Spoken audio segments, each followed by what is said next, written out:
It's my great pleasure to welcome Sarah here today. We're really lucky to have her as our guest, and I know you're all going to love this webinar. So Sarah is a professor of foreign language teaching at the University of Graz in Austria, where she's the head of ELT methodology, the author of many books on the psychology surrounding language learning, and she is going to help us manage the madness. So, Sarah, thank you very much, and over to you. Great, thank you so much, Mike. Okay, so let me just zap through a little bit of the slides to get to the beginning. So here we are. It's nice of you to join me. Thank you for coming. I'm not sure if it's good morning, good evening, or good afternoon, depending where you are, but I hope you're having a good day. So, what's the most valuable resource we have in teaching? We've got lots of tools and things that we can use. Just put in the chat box, what do you think is the most important resource that we have in teaching that we can use? Let's see what your responses are. Jessica, that's cheating. Nice to see you, Jessica, by the way. Yeah, all of these things, but a lot of you are that, yeah, I agree with those colleagues, patients, very good. I agree with all of these things. They're all important, but fundamentally, you're the most important resource. Teachers are the most important research in teaching, and that's just not my personal opinion. That actually comes from a lot of studies, particularly the meta-studies that you know about probably from John Hattie, and what his work done, whether you get into the sort of mechanics of it, is he highlights just what an important role teachers have, just how influential they are for what happens in the classroom, how they teach, and how learners respond to that. So isn't it strange that we don't spend enough time talking about us as individuals? That we know that we are the most important thing that happens in the classroom, and yet we don't pay a lot of attention to our well-being and to how we're getting on. So the whole of today's session is based on this premise. And the premise is that teachers' well-being is the foundation of good practice. Now, for many of us, that might feel a little odd. So it may feel a little like there's a little sense of guilt about looking after yourself, that actually there's a lot of other things, such as the learner and their well-being, that we should attend to first.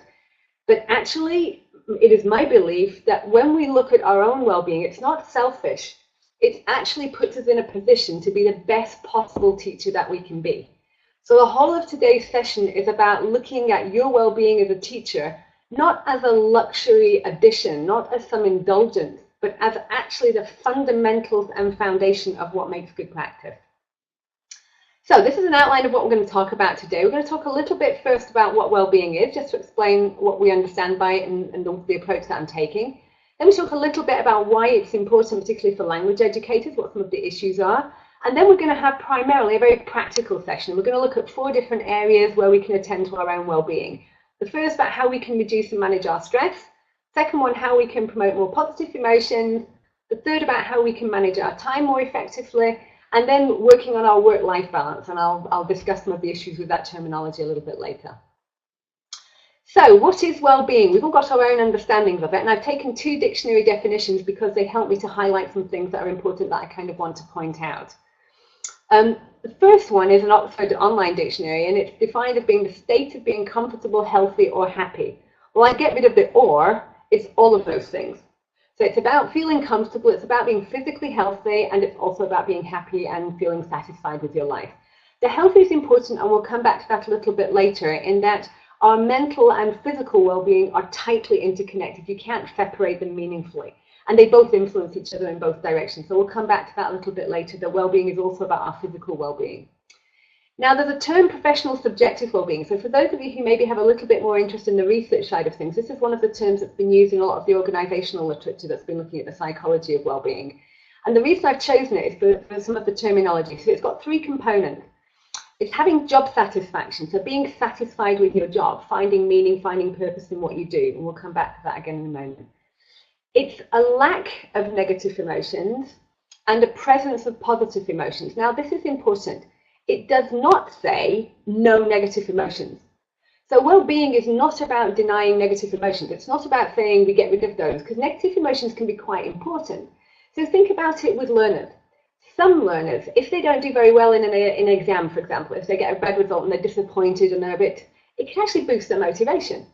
So when we talk about emotions now, we tend not to really talk about them as positive and negative, but we tend to talk about them more in terms of what function do they have for a person at a moment in time.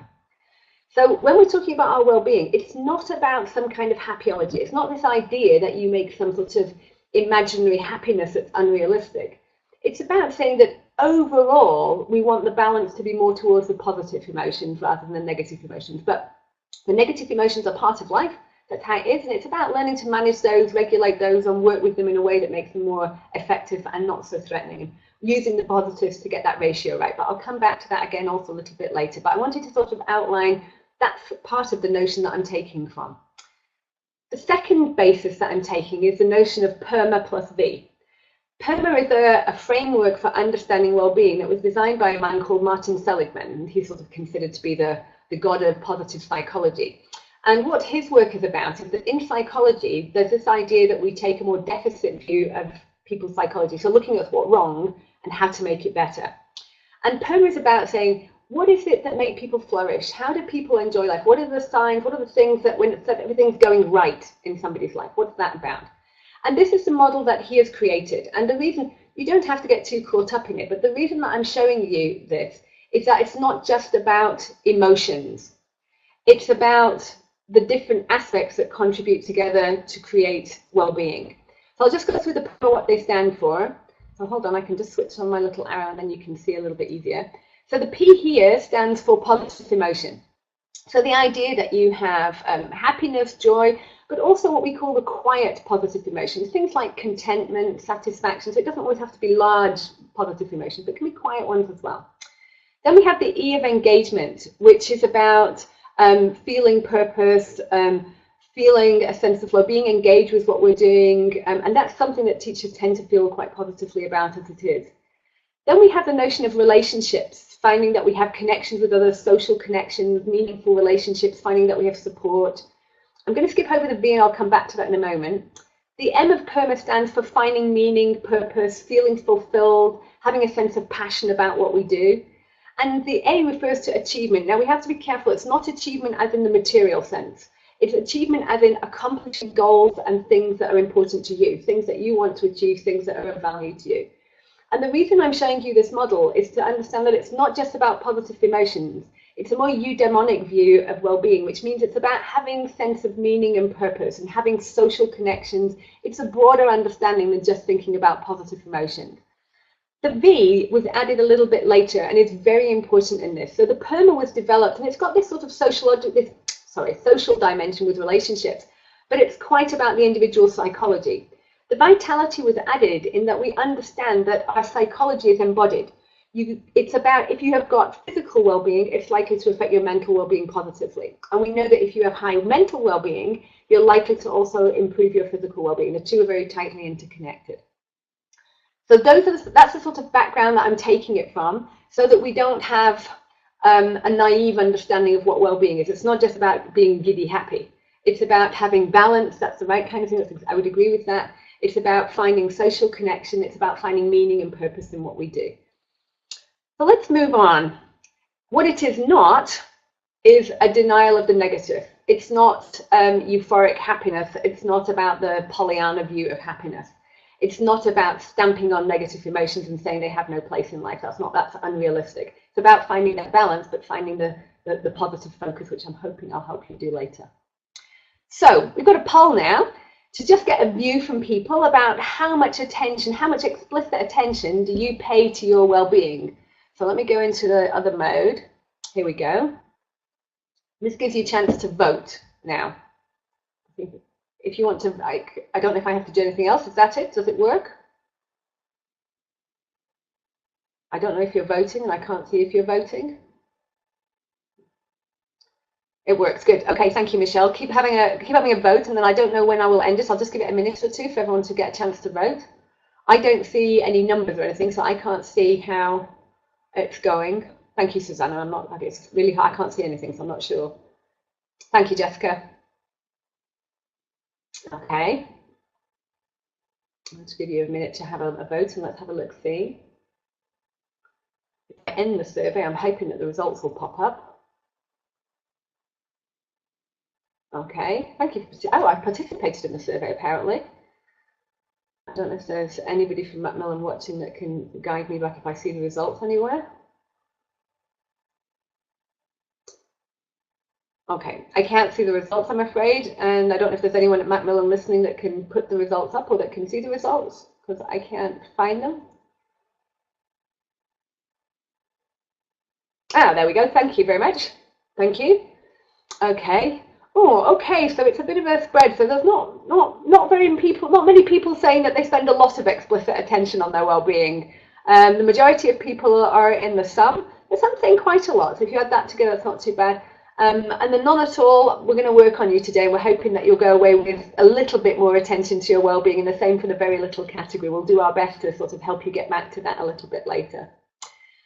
So one of the things I do want to say before we proceed is there is no reason for anybody to be embarrassed or feel shy if they have got a sense that they're approaching a sense of burnout. This is a 45-minute webinar. We cannot possibly achieve big changes in 45 minutes. We can set you on that journey, but we can't make big changes. If you have any concerns about your well-being, please don't be shy or embarrassed to seek professional help for it. It's very common, unfortunately, in our profession, and it needs more support. So if you do have serious concerns, please make sure that you find professional help for that. I also want to make the point that what we're about to do today is looking at you as individuals and the responsibility on things that you can do to help your well-being and protect your well-being. But actually, this is something that should be systemic change. It should be something that is not just you as an individual, but something that your institution, that's nationally, that globally, should be paid attention to. But all I can do today is give us those first steps that we start looking at it together. Daria, I'm going to do my best. I'm really bad at that, but I'll do my best. I'm paying attention. Just a few statistics before we go on to just give us a bit of an idea about why teacher professional well-being is important to pay attention to. 70% of teachers in this survey said that their health is suffering because of their job. Teacher well-being is the antidote to some of the problems we have with burnout and attrition. It's one of the things that we can do to help people to flourish in their jobs, to ensure that their health doesn't suffer mentally or physically, and that they can contribute positively to their workplace.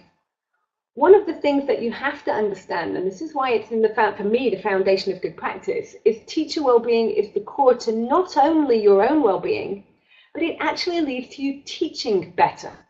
If you're in a good place mentally and physically, you're in the best place to teach to the best of your abilities. We all know that the days that you go in and you're not feeling so sparkling, we all have days like that, that's life. But it's so much more of an effort, and your patience is more limited and everything, you get a bit more fractious with things, and that's quite normal.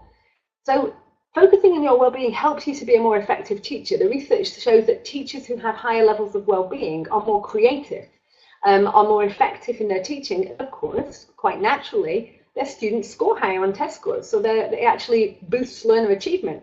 So focusing on your well-being is not just about you, it's actually better for your learners. Your learners benefit as well when you're in a good place. And you know the expression, you can't pour from an empty cup. If you don't have anything left to give, you can't give it yourself to your learners, you can't support them in the way that you would need to. So let's have a look at then some practical strategies, and we'll start by looking at the negative emotions and the stress. There are 3 different types of stressors, and I'm only going to focus on the last one of these today. So the first type, life event stressors, are big things like, for example, moving house, the passing of a close friend or relation. So these sort of big events that create a big moment of stress. Chronic stressors are stressors that run in the background a long time. So if you have the role of a carer, for example, if you have ongoing financial problems or ongoing health issues, these are what are known as chronic stressors. And stress is cumulative.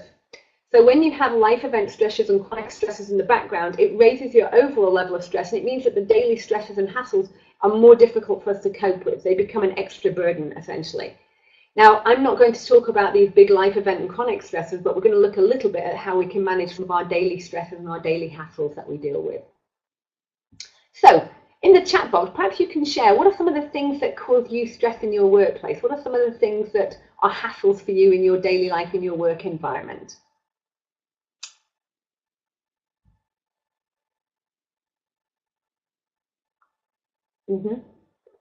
Management, bad behaviour, learner behaviour, yes.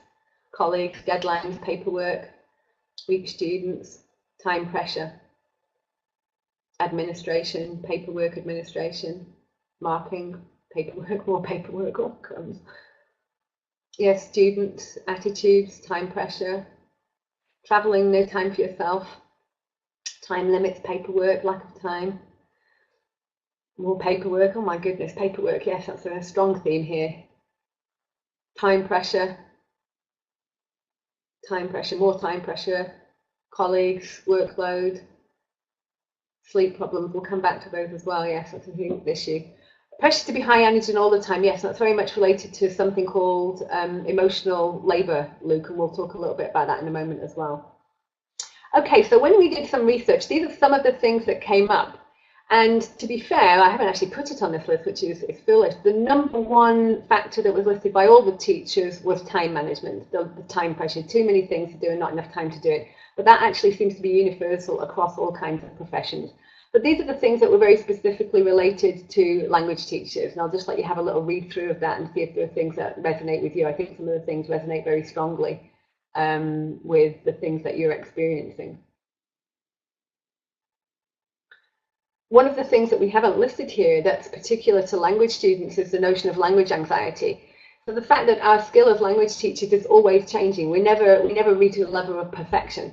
And so this idea of perfectionism can be quite stressful for some teachers because they never feel that they've reached that level that they would like to reach. And that's an unrealistic goal. But yeah, time pressure. So these are some of the issues that we have to attend to in our daily lives. But one of the things that that can help us to manage some of these things is understanding that stress is not inevitable. Stress is not actually a medical issue. It's how we respond to things. And stress is actually a perception. So stress is about how we perceive something. It's this idea that we perceive something as demanding so much of us that it's beyond what we can actually give or cope with or manage at the time for whatever reason. So stress is our perception of how we see something, how we experience something. And it's not automatic. So there is a certain amount of influence we have over that. And I find that quite liberating to think that actually maybe I can influence that. Maybe I can actually manage and control to some extent the stress and how I experience it. And also not all stress is bad stress. So the Yerkes-Dodson curve is this sort of U-shaped curve that goes like this. And it's the idea that the first part of that is where actually stress can bring out the best in us. So when we've got a certain amount of stress, a healthy amount of stress, it can actually motivate us and keep us on our toes and keep us kind of bringing out of the optimum performance.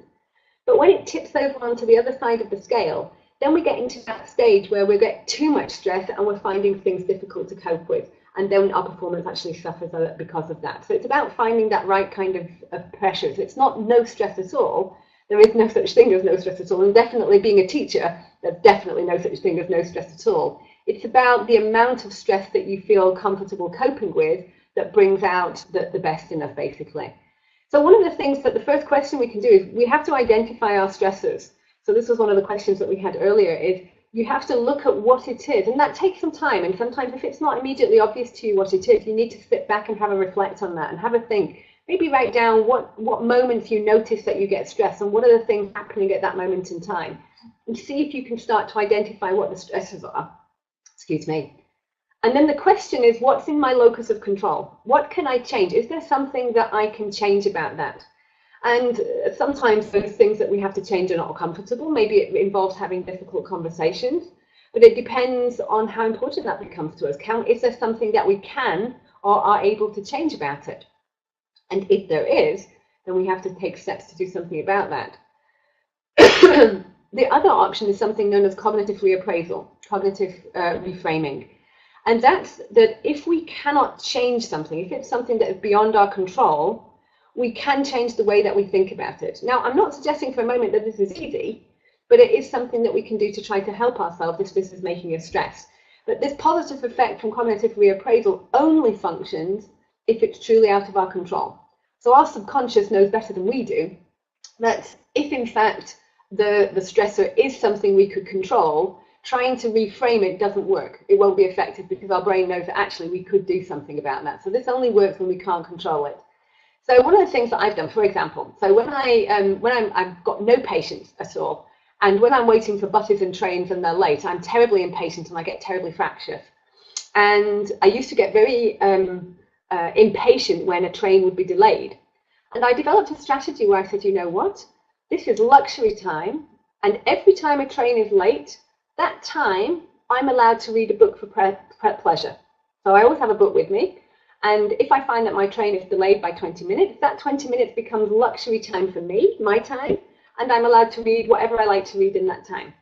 And that actually suddenly changes it from being a stressful situation to actually being quite a luxury situation. So you can change the way you frame something. I can't change whether the train is late, but I can choose how I react to it. That's something that's within my control. And this, I think, is a fantastic statement. And this, I think, is actually the key and something that I need to pay attention to myself as well. Many of us feel stressed and get overwhelmed, not because we're taking on too much, but because we're taking on too little of what it is that really strengthens us. So we tend to often be stressed by things that are draining us of energy rather than things that are giving us energy. So doing lots of things that we find we get a lot of positivity out of, that we get a lot back from, that is a thing that actually can boost us and that can act as a counter, as a buffer against stress. And that takes us to the next point. Looking at positive emotions. So well-being is not the opposite of stress, and health is not the opposite of sickness. They're not opposites, but they can be used different ways. We tend to talk about coping strategies to deal with stress, and a lot of the research, a lot of the sort of self-help books up until the movement of positive psychology focused on how to deal with the negatives, how to counter the negatives.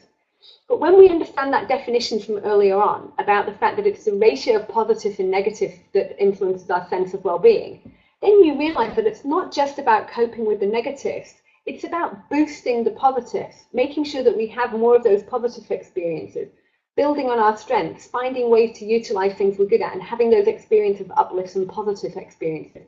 So it's not just dealing with the negatives, it's boosting the positives as well to create a little bit more balance and a little bit more ratio. So let's just get a sense of how you feel. Do another poll. What would you say during an average day at work, an average day teaching? Would you say that you experience more positive or more negative emotions? Let me go out of here. I have to go to a different screen. Let's see whether you experience more positive or more negative emotions. And if you can just type in the box, one of you, and just let me know if it's working okay, and then I can just see, because I don't have any feedback, so I can't see. And if you could just, when you voted, just let me know that it works. Thank you, Maria. Thank you, Luke. That's great. I'll just give you a minute or two to vote, and then we can have a see. I'm really hoping for everybody to be experiencing more of the positives, but we'll see. You all chose to attend a session on well-being, so it suggests that we're all here because we need to have a little bit of a boost in that department, perhaps. Oh, okay. Yes, Henrik, you have to press submit at the bottom. That's right. Sorry, I perhaps should have pointed that out to you. Oh, and Samantha, keep delighted. Such a good thing to say. It absolutely is true. We'll talk a little bit how to do that in a moment. Luke, that's great. And hopefully, Luke, if you're in a leadership role, this is so important. If you attend to your well-being, Luke, you'll be able to influence your staff, and hopefully you'll be able to help them focus on their well-being, and all of that will filter down to the students in the end. Good, yeah. Thank you, Ismail. Okay, let's have a look. See, do you think it's time to finish? Okay, shall I end it? Thank you. Oh, great, the results up. Fabulous. Oh, okay, so that's quite a nice spread, isn't it? Well, I'm really glad to see not too many people in the very negative department, so that's good. And it's great because actually teachers usually love what they do. And it's sort of a little bit of a double-edged sword. We are passionate about teaching, we love being in the classroom, we love being with learners, and there's a lot of positivity we get out of that. So yes, teaching learners can also be stressful sometimes, but it's also one of the very positive experiences we have. Good to see that it's more positive, half and half, but I think generally more in the positive category, which is very nice to see. That's fabulous. So positive emotions are important for different reasons. Now, many of you will, of course, know Krashen, and he was there way before us, despite the critiques about all kinds of things. But Krashen knew that the emotions acted as a filter to how we process and how we think and how we respond to things. And negative emotions tend to create this sort of fight and flight. So it tends to narrow our perspective, narrow what we're doing, and it puts us into a bit of a defensive, protective mode, understandably. But positive emotions have the other effect. So positive emotions, what they call broaden our attention. So when we're experiencing positive emotions, we are more open to new experiences, we're more willing to take risks, be creative. We have a more broadened cognition. Our cognition is open to creative links, creative people, linking with other people, more social. Through that, we build resources, which means that we get new experiences, we get new tools, we get new ideas, and that actually all leads to this kind of positive spiral. So positive emotions don't just feel good, they actually enhance our cognition, enhance our social interactions, and actually lead to increased and boosted positive experiences and start this positive upward spiral. So, right, that slide shouldn't have had those pictures, that text on it, but let's see in the comment box. I wanted to ask you what some of the reasons where you love your job. So you've become a teacher for a reason, or you're a trainer now, or you're a leader in a school, or what are the reasons, what are the things? So here's some examples that came out of the research, but what are some of the things that you get that give you positivity? What are some of the things that you gain about enjoying your job? Let me see in the comment box the things you love about your job.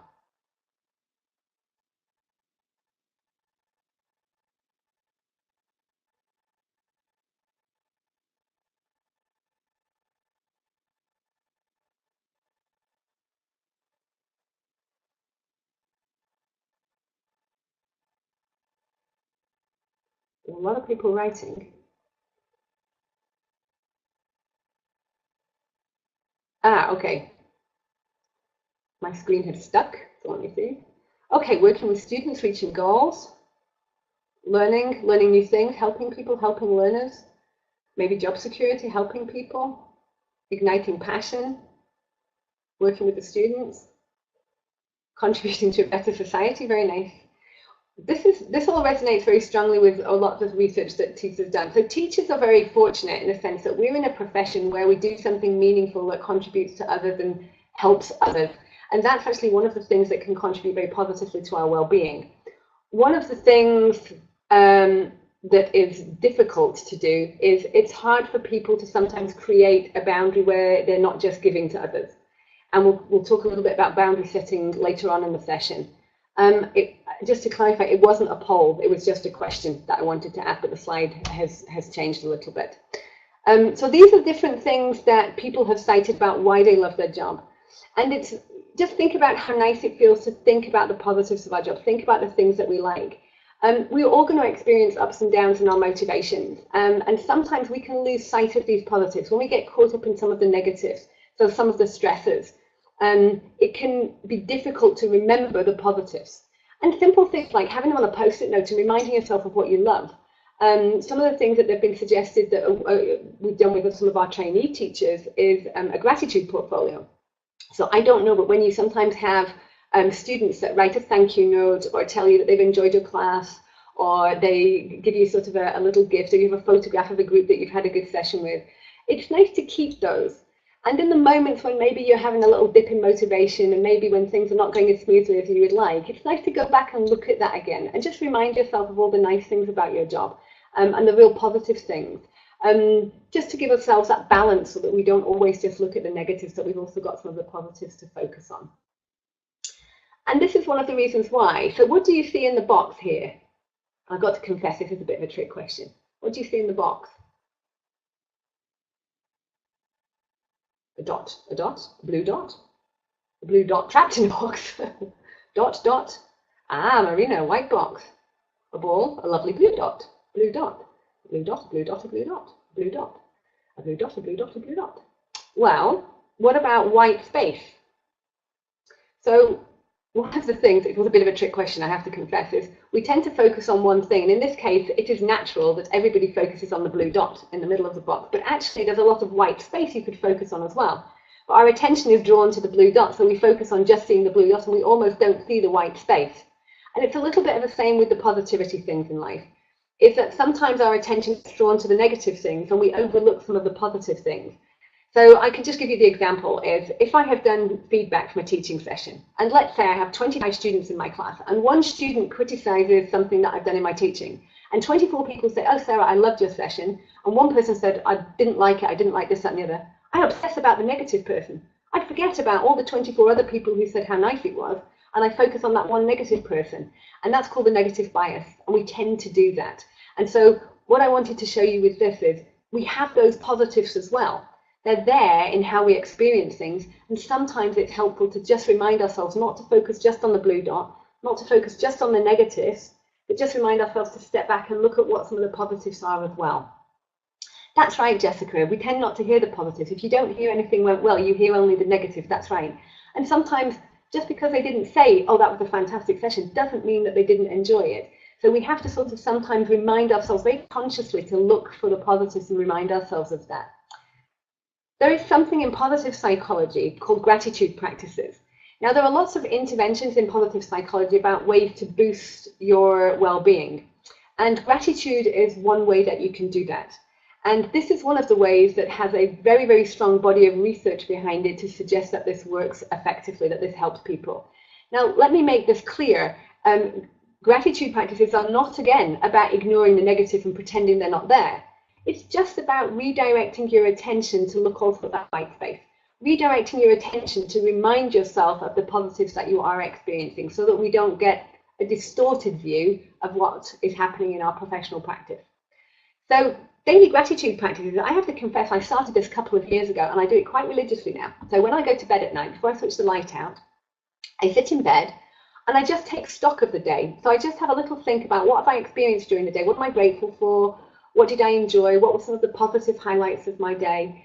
Now, when I started to do this a couple of years ago, I had to really sort of concentrate and think, now, what did I enjoy today? And I had to sort of go through the day. And now I find after a couple of years, I'm sort of overwhelmed with positive things I could think about. And they can also be things like, I'm very glad that I didn't slip on the ice today when I saw somebody else slip. I'm glad that I didn't slip. So it can be things that didn't happen that you're grateful for.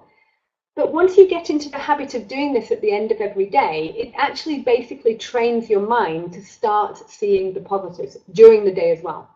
So when you make gratitude practices part of your daily routine, it just helps you to also see the positives. It's not about denying the negatives. It's just about giving you that balance so that you learn to start seeing the positives and create a little bit of balance in the perspectives that you have. Gratitude, Maria, if I can just explain, gratitude is about being thankful for things. So I'm thankful that I had a lovely conversation with a great friend yesterday that was very enriching and very positive. I was grateful yesterday that I helped a student who was struggling with something to succeed, and he actually gave me a high five because he'd succeeded. So gratitude is about being thankful for people, experiences, things that you have had in your life, things that you've experienced that you're happy for.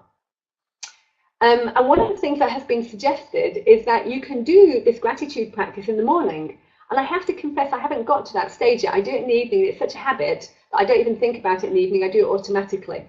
But the idea is that if you do your gratitude practice in the morning, it puts you in a good mood for the whole day. So it makes sense to do it in the morning, but I have to confess I haven't got round to that yet. But maybe it will work for you, and you can introduce a gratitude practice when you're having a shower in the morning and think about what you're grateful from the day before and what you're looking forward to positively for the day ahead.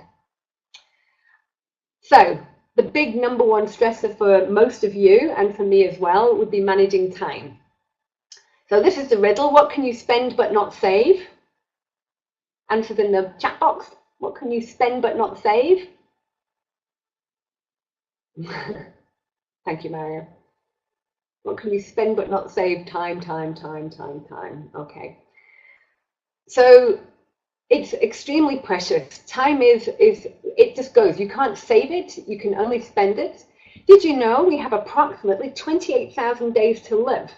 And that doesn't strike me as very many. I'd like some more of those, quite honestly, but 28,000, okay, I'll have to work with that. You need to make them count. And that is about setting priorities. And time management is not about spending more time, creating more time. You can't do that. Time is fixed.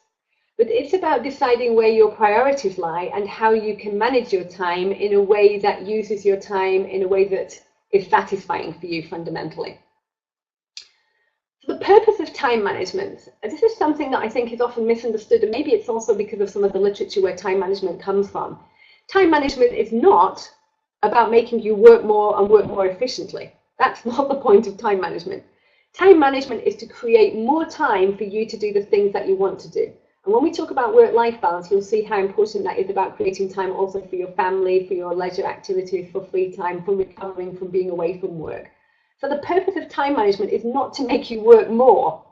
The purpose of time management is to make you manage your time in a way that allows you to also pay attention to other aspects of your life. So this is another one of those. Now, this is what the other slide should have looked like. What are your time management strategies? I tend to find that teachers are extremely efficient and effective with their time. What do you do to manage your time effectively? How do you work with your time management? Let's have a look what you put in the comment box. Okay, a to-do app, having lesson plans, planning, to-do lists. Okay, using an app. Letitia, what app do you use? Just out of interest. Planning, to-do list, making a priority planning list, planning ahead. Planning. Always learning from mistakes, Lucas, always learning from mistakes, I hope. Good, Shane, good for you. Yes, that's very important. Oh, living close to the school, yes, that's a very effective way of it. Being organized, planning your time. Learning to relax, Julia, is very important. Hiding from your emails. Yes, creating boundaries from your emails. We'll talk about that shortly. Taking time for family. Loving your profession, so yeah. Setting priorities. Oh, the time quadrants. We'll come back to that, Jessica, shortly. I've got something on the Eisenhower matrix in a minute. Pomodoro techniques, Letitia, yes, I'll talk to that in a second. Okay, some fantastic. Oh, procrastination, I'm glad you raised that. Yes, we'll talk about that. Okay, so these are the things that have come up in the past. So the first one is about prioritizing our time, trying to find out what it is that makes us most effective. So the Pareto principle is about, it's called the 80-20 principle. That 80% of our output, 80% of the achievement we make comes from only 20%, and finding out what it is where we can be most effective, finding out what it is where we can make the most effect. So when it comes to lesson planning, for example, we found out that teachers have a certain amount of planning that is really important for the effectiveness of the lesson. But then there comes the point after which that time that you spend on the lesson plan is really just staffing, and it doesn't actually lead to any gains in pedagogy or learning outcomes. So it's about finding that balance when it's enough. Knowing where you spend your time, knowing what your productive time of day is, allocating time for family, putting it in your diary, just as important as putting in work-related things. Building in slack time. I think this is great advice for me because I'm really bad at this. So I tend to buffer up one appointment next to the other, and then that creates a lot of stress because you're rushing from one thing to the other, you know, time. So putting in like half an hour where there's nothing planned in between meetings, for example, just allows a bit of a buffer zone. And it just takes down that little bit of stress and allows for things to happen you don't expect. Breaking down big tasks into manageable chunks, so looking at what you could do in a certain amount of time, what would be a small way to go about it, chunking your time, learning to limit your availability. So learning to set boundaries on when you say you're not available. So for example, Mike talked about putting a boundary to emails. So quite a few of the tech companies now in Silicon Valley, but I think we're quite away from that yet ourselves, but quite a lot of the tech companies now have, for example, from Friday evening until Monday morning, the servers for email are not available. So that the staff cannot access email over the weekend, which is a good thing because we often don't have the self-discipline not to do it ourselves. So if they have the discipline and they regulate it for us, we have no choice but not to do it. So that's a good thing.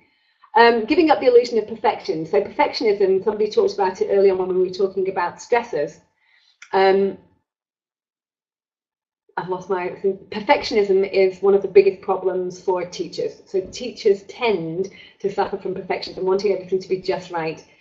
Once you allow yourself to make mistakes, that it doesn't have to be perfect, that it's the best you can do at that moment in time, that in itself will be enough. Have you heard the expression eating frogs first? Have any of you heard of that expression? I think it's from Mark Twain. Eating frogs first is about when you've got a task you don't want to do, start with it. Get it over with first. Eat your frogs first, and then you've got actually time to go on and do other things. Multitasking is well known to be inefficient. Basically, your brain cannot do multiple things at the same time, so you're constantly switching from one thing to the next, and that's very difficult to focus on and to concentrate. So getting rid of distractions and doing one thing at a time. And one way to do that is this Pomodoro technique or time boxing. So time boxing, for example, is where you say, okay, I look how long I think this is going to take. I think it's going to take an hour. So I set aside 1 hour and it has to be done within an hour. Or the Pomodoro technique is where it came from a guy that when he was a student, you know those kitchen timers that look like a tomato? So he had one of those and he would work very intensely for 20 minutes with no distractions, just very intensely. And then when the alarm went off after 20 minutes, he'd take a 5-minute break. And then he'd do another 20 minutes and a 5-minute break. Another 20 minutes, and then he'd have a 15-minute break, and then go on.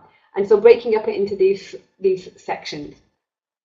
So it's a way of making sure that you focus, that you don't get distracted and try and do too many things at the same time, setting in priorities, and setting also time for family and for friends and for other people to do things. And a big thing for us in education, particularly, I think, is learning to say no. And if we understand that saying no to one thing allows us to maybe say yes to something else. So it's not being, you don't have to say it in a bad way, you can say it in a kind way when you say no, but saying no to one thing frees up time and allows us to be able to say yes to something else. And this is, I think, an important notion. Whether you use this matrix or not doesn't really matter, but the idea behind it is important. So the Eisenhower matrix is about putting things into this quadrant so that you decide, is something, for example, very urgent and important, it has to be done now? Is it urgent but it's not important, so I can probably delegate it to somebody else perhaps? Is it important to me but not urgent? Then I have to decide when I'm going to do it and plan some time for it. And if it's not important and it's not urgent, you can probably dump it and get rid of it. Now, which of those boxes do you think is the most important? Which number box do you think is the most important in terms of time management? Okay.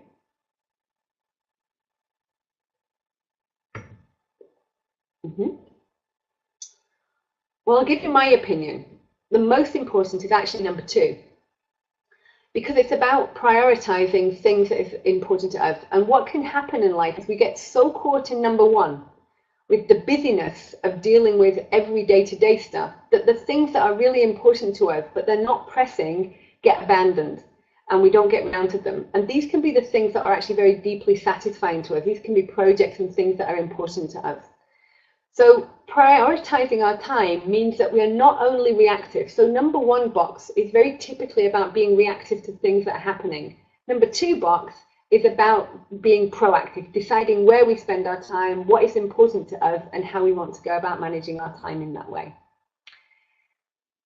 So the last thing that we're going to look at is about work-life balance. And I'm going to tell you why I don't like the term work-life balance. In fact, you tell me, can you imagine why I don't like the term work-life balance? There are 2 things in there that I don't like. Can you imagine why I don't like the term work-life balance? What it is that I'm unhappy with that term?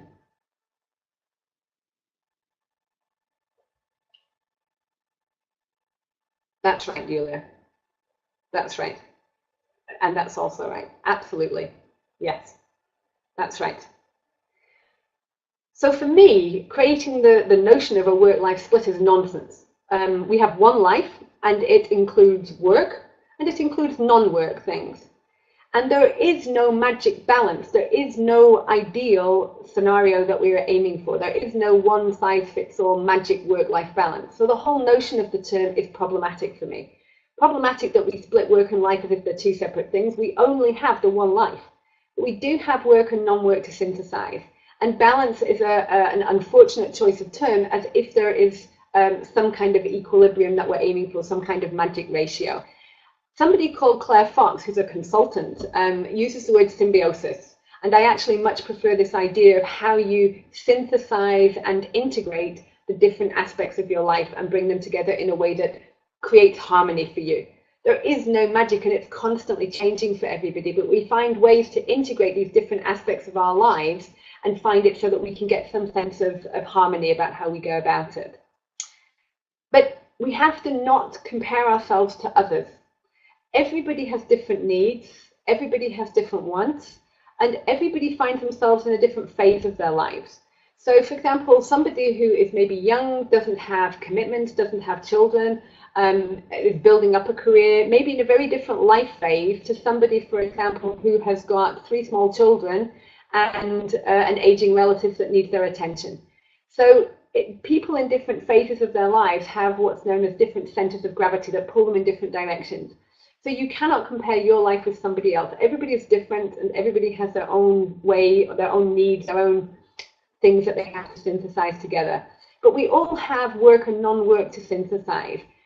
If we only have work, we risk being vulnerable because we're one-dimensional. And that means that if we only have work in our lives and something happens to affect our work life, something negative affects that, it makes us very vulnerable because we haven't got other things to draw on to give ourselves balance. So everybody needs to have some sense of work and non-work and some kind of distancing to work to give themselves other perspectives on their lives. It changes its dynamic, and I think this is really important. There is no magic ideal. There is no magic, that's it, I've got my work-life balance sorted, everything's in order. One, that never happens. You never reach that end state, and it's not the same for everybody. There is no magic ratio for everybody, it's different. And this is the key thing. For teachers, we love what we do, and so spending time on what we do in our free time is often not a problem. It's about making sure that it doesn't take over completely, making sure that we don't neglect the other people in our lives who also need our time, and that we don't neglect our time away from work. But we are fortunate in many ways that we often love what we do and we get a lot of positivity out of it. And that's why, particularly for educators, we cannot talk about it in the same way as for people who don't get much satisfaction out of their job. So given that we find a lot of positives out of our job, that we love what we do, we get meaning from what we do, that also means that what we understand as a synthesis of work and non-work is perhaps different than it is for other people. Okay, so I was going to ask you, this was another one of those slides that should look a little bit differently. I was going to ask you, what is it you do to recharge yourself? What is it you do to get away from work to recharge your batteries? Perhaps you can put in the chat box, what is it you do to recharge your batteries?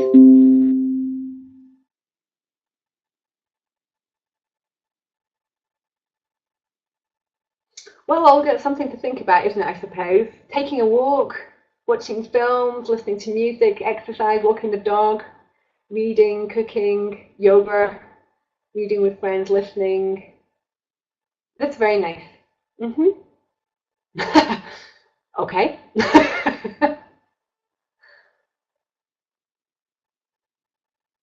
Very nice.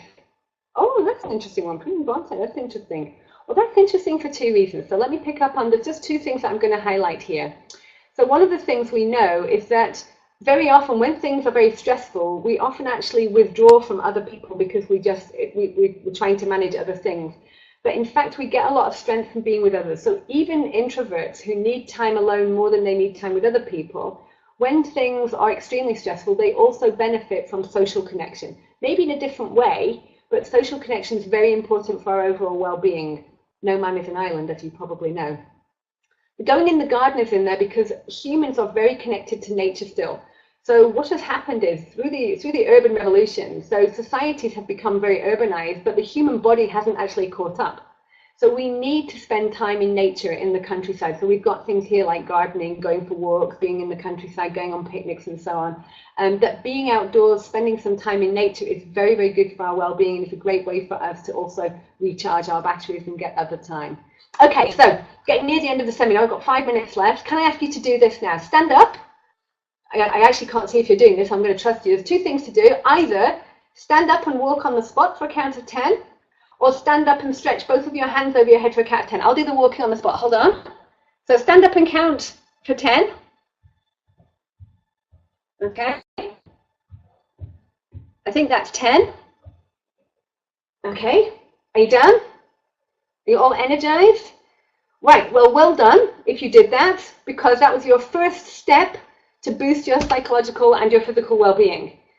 So what we are going to just talk about briefly now is that our overall well-being is very strongly connected to our physical well-being. So we have, if you remember in the model at the beginning, the PERMA model, we talked about PERMA plus V, which is plus vitality. And we talk about the health triangle. So the health triangle has three components.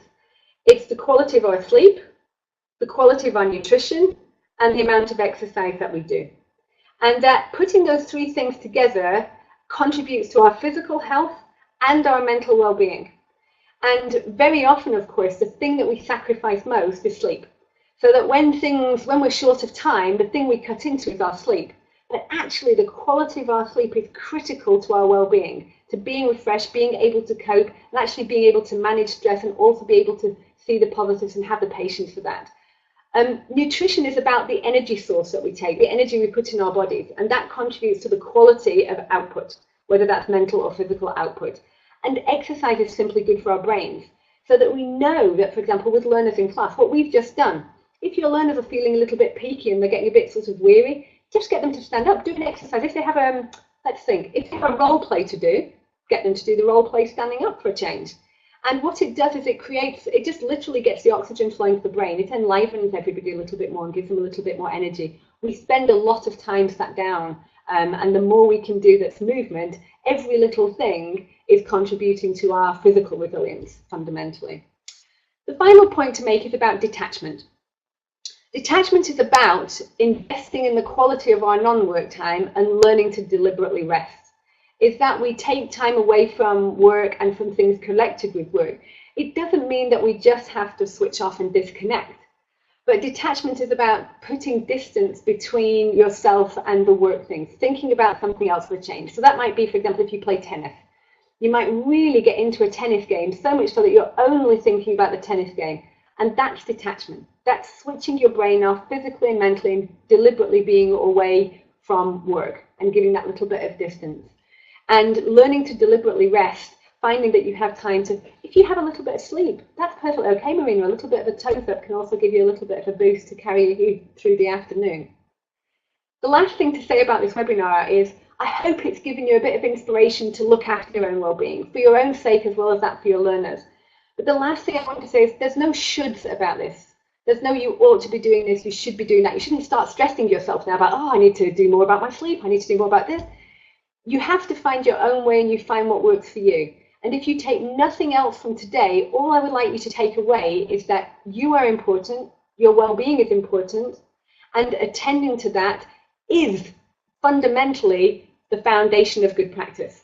And that if you take time to look after yourself, you will be a better teacher, you will have better relationships in your life, and it will be good for you more fundamentally. There's no one way to do this, but you are valuable, you make a huge contribution to your learners' well-being, and you should look after your own well-being in the first place. I hope this is maybe one step on that journey for you. Thank you very much. I think I have time for questions. Hi, Sarah. Hi, Mike. Hi, thank you so much. That's a wonderful Christmas present for all of our teachers who've joined today.